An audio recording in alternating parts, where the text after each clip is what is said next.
Hey, it's me, Jim, again from Lunchtime Restorations. I'm still here, I'm still alive. Just now with COVID kind of easing up, I guess, and me actually getting back to school with actual students, I don't get as much time to work on the car and make videos. So if I get the opportunity between one or the other, I'm gonna work on the car. So I'm still making really great progress. The engine is pretty much back together again. I'm getting really excited to get it started. But I've kind of broken it down into a few different videos that I'm going to be putting out here. This first video right now that you're going to watch is me laying the cam and the crank. So I hope you enjoyed it. Let me know what you think. Thanks. All right, the time has come, finally. Today, I'm going to be laying down the crankshaft here. I've cleaned everything up as best I could. I have already laid the shaft in once and put all 3 caps on, torqued them down with some plastic gauge in between them, and all of them read the same. They're about 0.002, which is acceptable from everything that I've been reading. So now, with everything cleaned up, I'm going to use some assembly oil. I just grabbed whatever assembly oil was at AutoZone, just so happens to be this stuff. I heard it doesn't really matter as long as it's assembly oil. So I'm going to give everything a nice helping of that.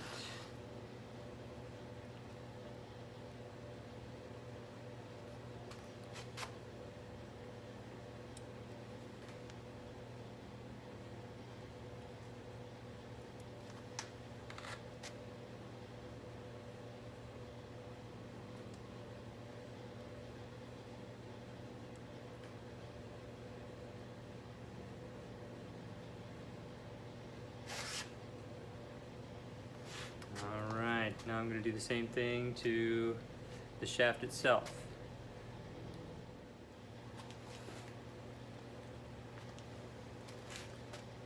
Alright, that has a nice helping of lube on it as well. I'm going to gently place this in here. Just like that.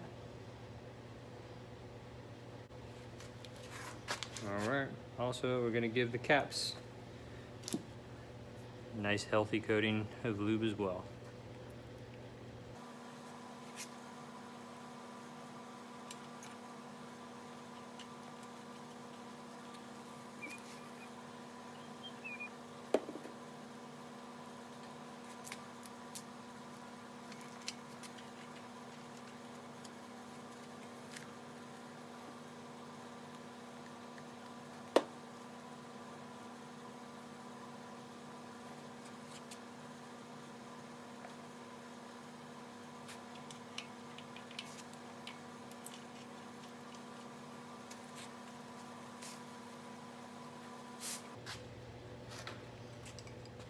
Alright, now I'm just going to go through and snug all the bolts up before I torque them down. Tried to find a definite answer to how many pounds I should torque all these down to, and there's no real solid answer that I found. Everything just kind of, back when this engine was made. Again, if you haven't been following along my channel, this is a 28 Chevy, 4-cylinder. They didn't use torque specifications back then. Sections of the manual kind of say to tighten them till they're tight. Don't really know what that means. So a lot of people pointed me towards a guide that the filling station has out, judging on the thickness of the bolts, and that one said about 75 pounds. That seemed like a lot to me, and I've heard everything from 40 pounds 60 pounds. So I went with 55 pounds. That's what I'm gonna torque these down to. So I just have them all snugged up right now. I'm gonna take my torque wrench and first I'm going to get this down to about 30 pounds.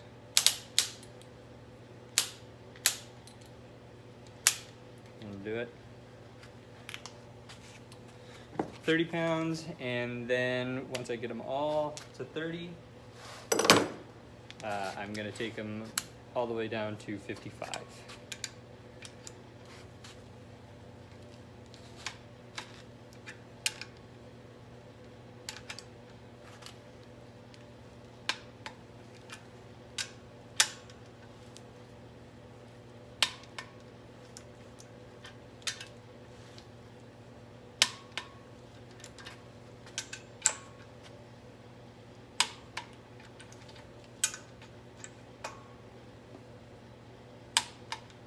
All right, that's to 30.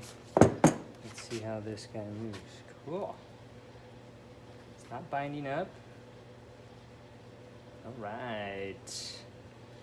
Progress, guys. So now I'm gonna take him down to 55. If you think 55 is not suitable, let me know in the comments, guys.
There we go.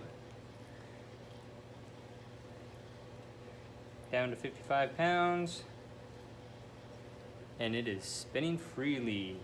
Oh man, I am so excited right now. Cool.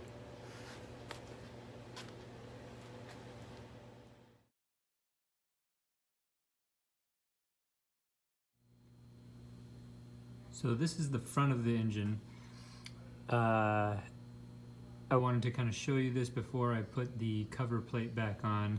So this is the end of the crankshaft. These two holes right here and right here, those are through holes that go inside the engine block, and those allow the oil to come into this chamber here. This is the return hole that leads back into the block.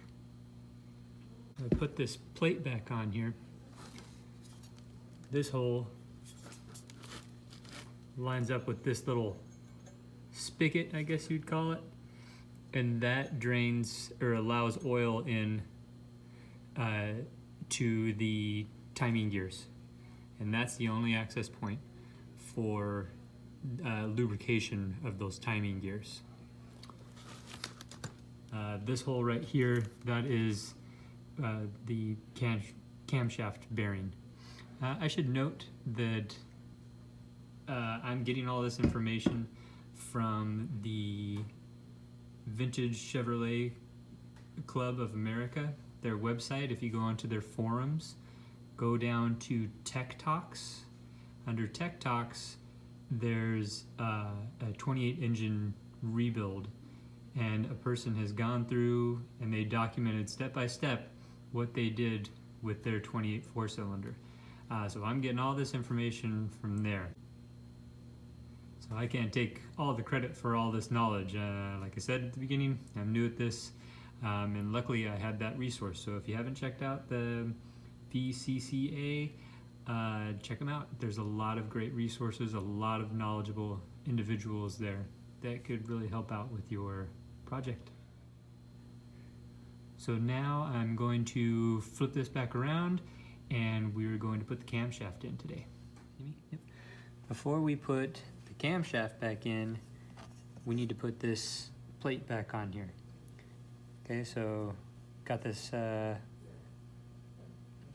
got the gasket from Gary Wallace. Saves the day again. Fits beautifully. So it goes gasket, then this plate.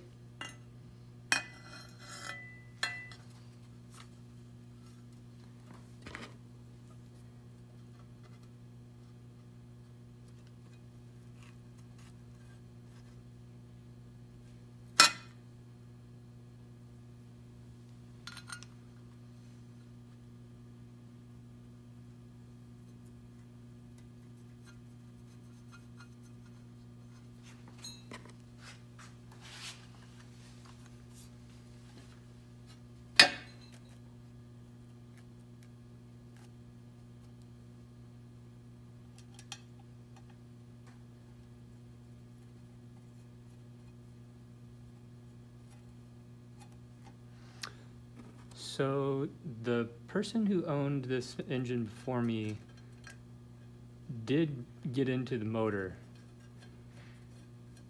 I don't think he did much. It was more just took it all apart, cleaned some parts up, and put it back together. These screws that I'm putting in here right now, they do not look original to me because they're too shiny and they're Phillips head. I'd imagine that originals would probably be a flathead. But I don't see why these wouldn't work. If you guys know of some issue that I'm causing myself, let me know in the comments. I'm just gonna tighten those down. So we've got 1, 2, 3 at the bottom, 2 more here. The camshaft is going to slip right through here and has a little plate that connects through here. So we have 2 more screws. So let's do that. So the plate's back on. These are tightened down real good. Here is that little reservoir that I was showing you. So the hole behind it that goes into the block, that allows oil into this area where the camshaft gear and the crankshaft gear sit, and that's what lubricates this area. I wanted to show you on here. Here is my camshaft. This plate right here. This is what is going to go up against this plate right here. And that's what holds it in there. And you have to tighten it with the, there's 2 countersunk screws that go through here.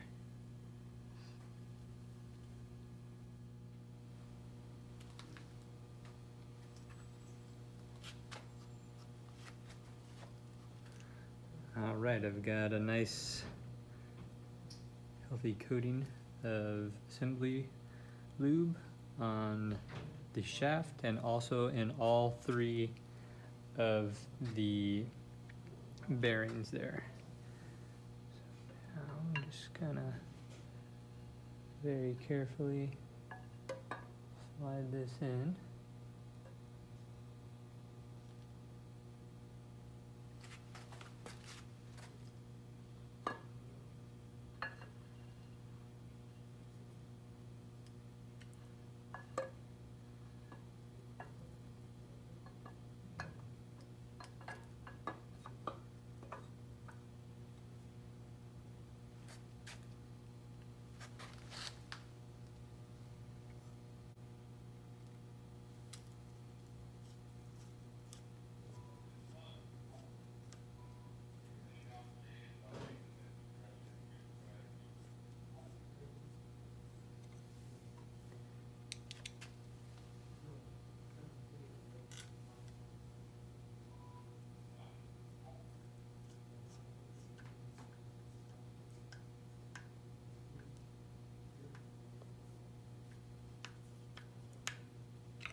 everything seems to be spinning freely.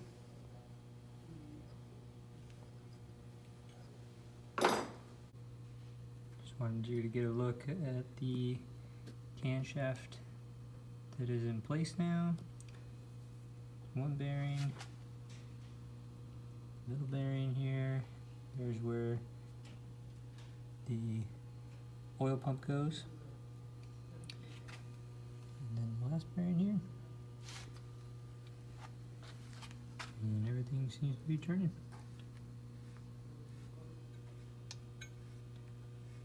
Nice.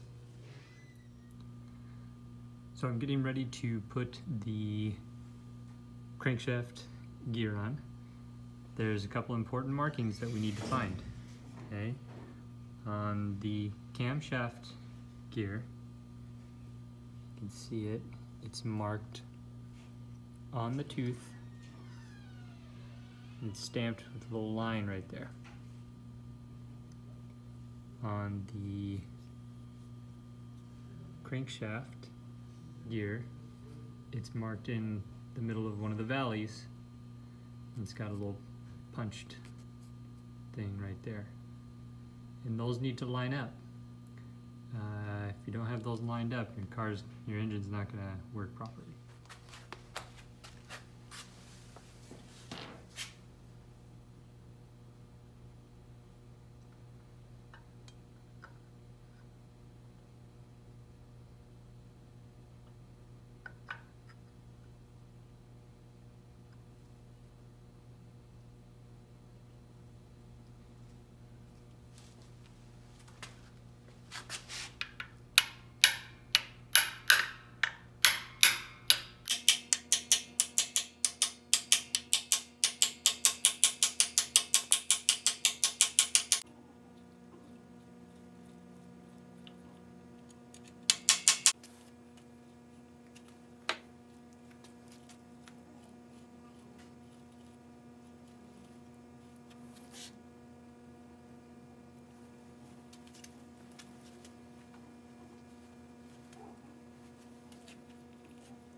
There we go. So we have the crankshaft gear with the dot lined up with the camshaft gear with a little line, and everything spins nicely. Ooh. All right, so that's what I did. I'm sure there's some people that might have done it a little bit differently. If you see something that I have done that is just absolutely out there, and if I try to start this motor doing that, please, please, please, please let me know, because I think I'm doing everything appropriately. But you know, I don't have a lot of access to one-on-one help of an experienced mechanic on this age of car. So please, let me know what you think of the video. Let me know where you're from. Give me a like, give me a subscribe, that'd be great. Thanks a lot, guys. See you next time.